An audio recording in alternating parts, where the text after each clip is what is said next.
লজ্জা হচ্ছে। রাস্তে কৃষ্ণা পড়ে গেছিস ভিডিও করতে সবাই তোর কাটা গুটিয়ে বস। এ আবার কি করতে না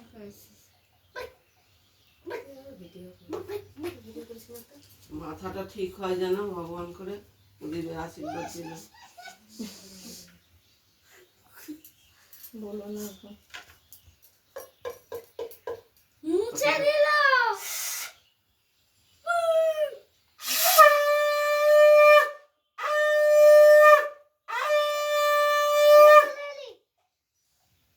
ওই দেখতে চিনু রানী এসেছে মাথার চাওড়াস।